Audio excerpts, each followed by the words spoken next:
Hallo jaar 1, kom ons kyk na jou leerpapiere. Die eerste afdeling in jou vraestel is jou afdeling A. Dit is jou begripstoets.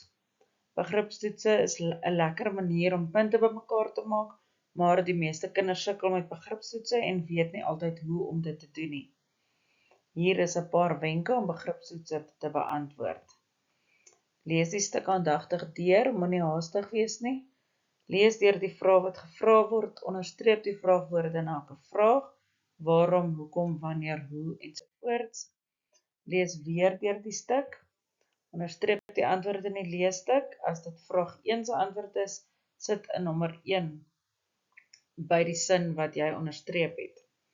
Antwoord altyd in volsinne. Maak seker jy weet hoeveel tel elke vraag, dit sê vir jou hoe lank jou antwoord moet wees. Soms is daar vrae wat se antwoorde nie in die leesstuk is nie, vir sulke vrae moet jy self die antwoord uitdink. As jy klaar is, gaan weer deur die vrae en maak seker jou antwoorde is reg. Jy kan nie leer vir begripstoetse nie, maar jy kan wel oefen vir dit. Laai begripstoetse van die internet af en oefen dit sodat jy kan leer hoe die vraag geantwoord word en hoe om dit te beantwoord. Dan die afdeling B is jou taalafdeling. Die eerste gedeelte waarna ons gaan kyk is bywoorde. Bywoorde vertel ons meer van die werkwoord. Daar is 3 soorte bywoorde, naamlik bywoord van tyd, ek eet elke dag lekkers. Vraagie wat jy daar vra is wanneer.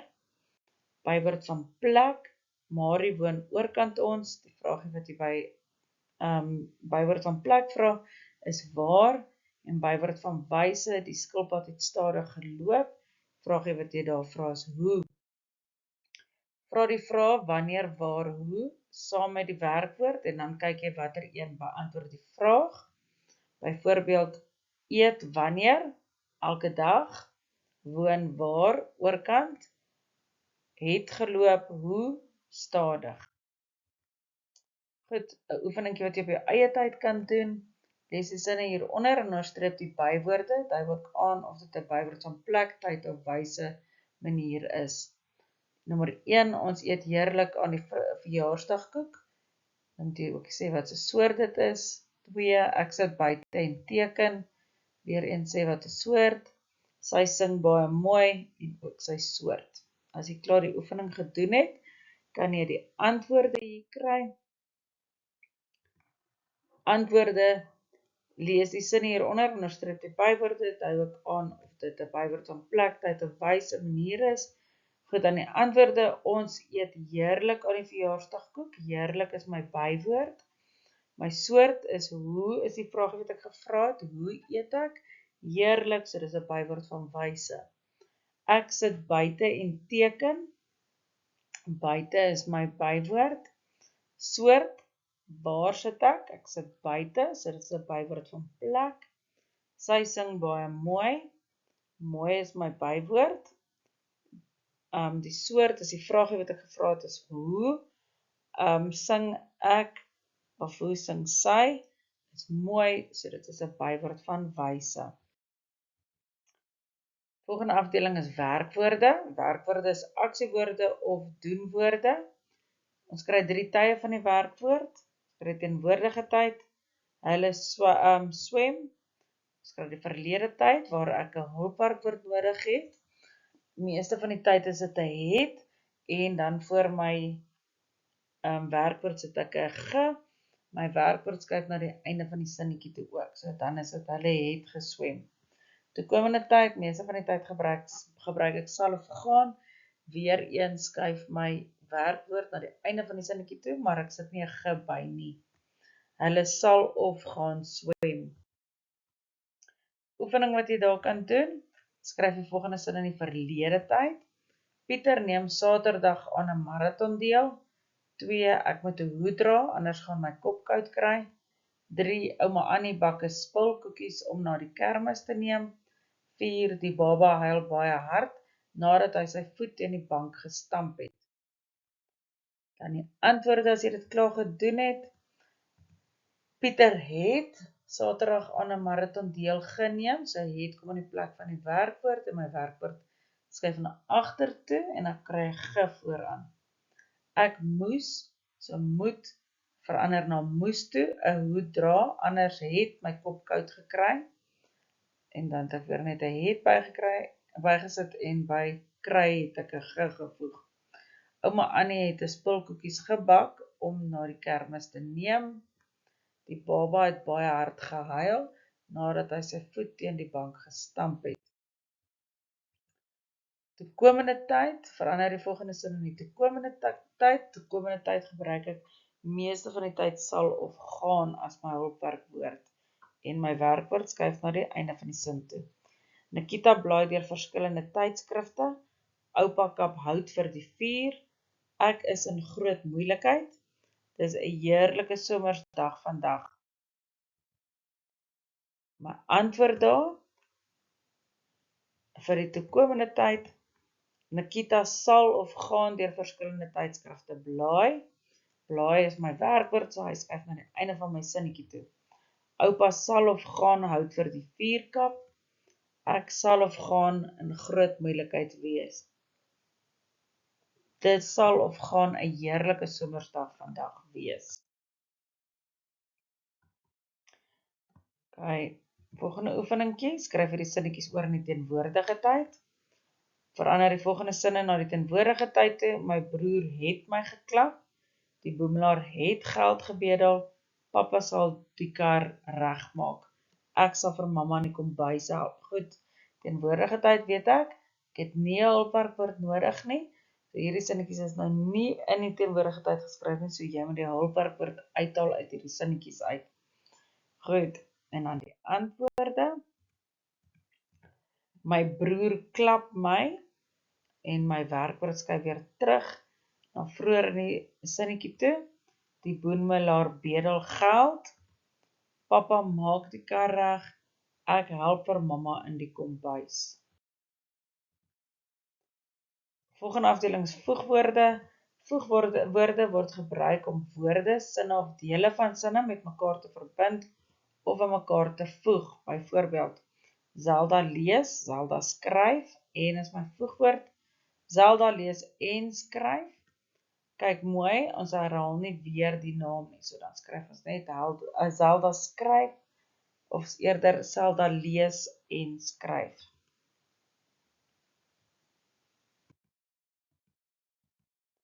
Ek wil dit self doen, ek weet ek kan. Ek wil dit self doen, komma, want ek weet ek kan. Voor 'n voegwoord is 'n komma en dan sit ek my voegwoord in en my ek is 'n klein lettertjie want dit is nie meer 'n begin van 'n sin nie en is ook nie 'n naam van iemand nie.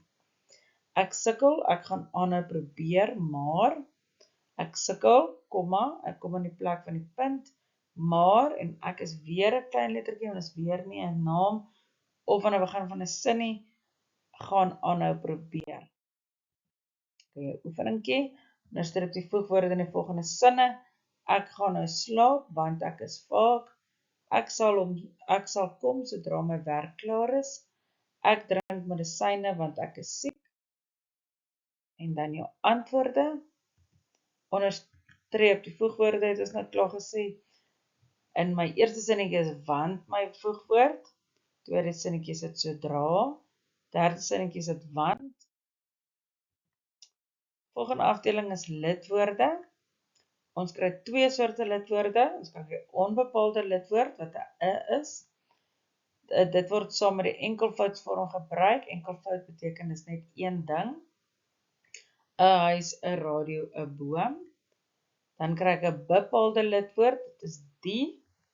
Dit word saam met die enkelvouds en die meervoudsvorm gebruik.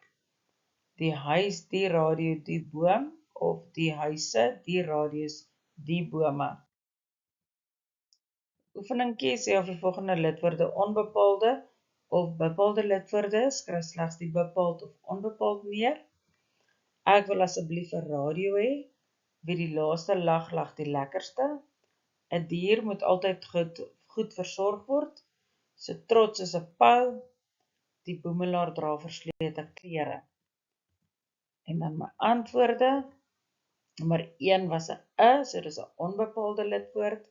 Nommer 2 was daar 2 die's in, so dit is 'n bepaalde lidwoorde. 3 is 'n is 'n onbepaalde lidwoord. 4 is 'n en is ook 'n onbepaalde lidwoord. En 5 is 'n die, so dit is 'n bepaalde lidwoord. Die volgende afdeling is byvoeglike naamwoorde. Byvoeglike naamwoord beskryf die selfstandige naamwoord. Met ander woorde, dit vertel ons meer van die selfstandige naamwoord. Byvoorbeeld, my ryk tannie het 'n rooi motor. Die selfstandige naamwoord in die sin is tannie en motor. Die woorde wat die twee selfstandige naamwoorde beskryf en dis byvoeglike naamwoorde is ryk en rooi.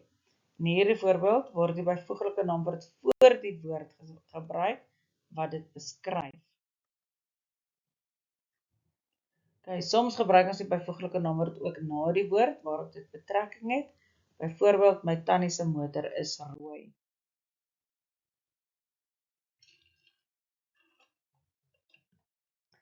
Goed, hy dan ook trappe van vergelyking. Byvoorbeeld, ryk, rykste, rooi, rooiste. Ons sê ryk is die stellende trap, dis my onderste trappie. Ryker is die vergrotende trap, dis my middelste trap. En rykste is die oortreffende trap, dit is my laaste trap. Okay, en dan het hy die meeste van die tyd ook intensiewe forme. Baie ryk, skatryk, baie rooi, bloedrooi. En dan moet jy onthou, intensiewe forme word altyd met 'n klein letter geskryf, behalwe natuurlik in die begin van 'n nuwe sin. En dit word ook altyd een woord geskryf.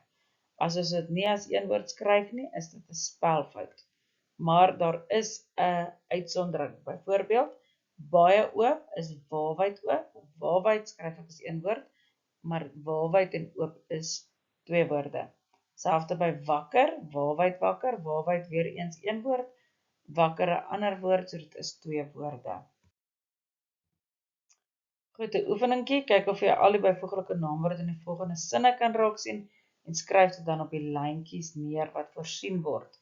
Ma gebruik ryp piesangs om lekker piesangbrood te bak.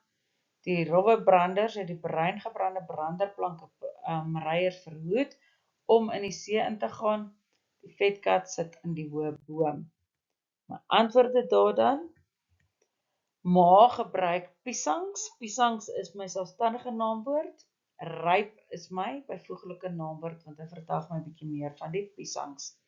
Om lekker piesangbrood te bak. Piesangbrood is ook 'n selfstandige naamwoord en lekker vertel vir my meer van die piesangbrood. Die rowwe branders het die breingebrande branderplankryers verhoed om in die see in te gaan. Branders is een van my selfstandige naamwoorde. Rowwe verduidelik vir my meer daaroor en dan sê ons dit is my byvoeglike naamwoord. Branderplankryers is ook 'n selfstandige naamwoord. En breingebrande vertel my meer van my branderplankryers, so dit is my byvoeglike naamwoord. Die vetkat sit in die hoë boom. Kat is 'n selfstandige naamwoord, so vet vertel my meer van die kat. So vet is my byvoeglike naamwoord en boom is ook 'n selfstandige naamwoord en hoë vertel my meer van die boom. So hoë is dan ook 'n byvoeglike naamwoord. Die volgende enetjie wat ons doen is idiome. Wat is idiome? 'n Idiome is soos 'n pragtige beeld of gesegde wat mense gebruik om iets op 'n interessante, kleurvolle manier te sê. Dit gee taal lewe en karakter, want dit wys hoe mense dink, voel en praat. Voorbeelde, en dit is idiome wat jy moet leer vir die vraestel. Met 'n mond vol tande sit, dit beteken niks om te sê nie. Lepel in die dak steek, is om dood te gaan. 'n Keel opsit, is aan die skree gaan. Elke huis het sy kruis, elke huis het sy eie probleme. In die stofbyt is om te sneuwel of om te val.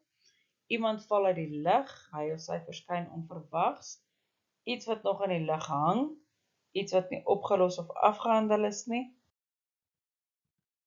Die son trek water, dit word nou laat. Hy het sy geel baadjie aan, beteken hy is baie jaloers. Of sy met dapper en stapper is om te voet te loop iewers heen. Goed, dit is dan idiome. Die volgende afdeling wat ons het is vergelykings. Wat is vergelykings? Dit is om iets met iets anders te vergelyk deur gebruik te maak van die woord soos of nes. Ons noem dit figuurlike taal. Die woord wat 'n vergelyking aandui is soos, 'n voorbeeld daarvan, Sunny gaan net soos 'n aap te kere en die volla klink nes 'n brulpadda. En dan is dit maar vergelykings wat jy moet leer vir die vraestel. So donker soos die nag, so fris soos 'n perd, vloek soos 'n matroos, so arm soos 'n kerkmuis, so trots soos 'n pou, so glad soos seep, so oud soos die berge, so lig soos 'n veer, so mak soos 'n lam, so plat soos 'n pannekoek, so blind soos 'n mol, so dood soos 'n mossie, bewe soos 'n riet, so koel soos 'n komkommer, so nat soos water, so geel soos goud, 'n geheue soos 'n olifant te hê. En dan kom ons aan die einde van ons leerpapier. Baie sterkte met die eksamen en geniet jou vakansie.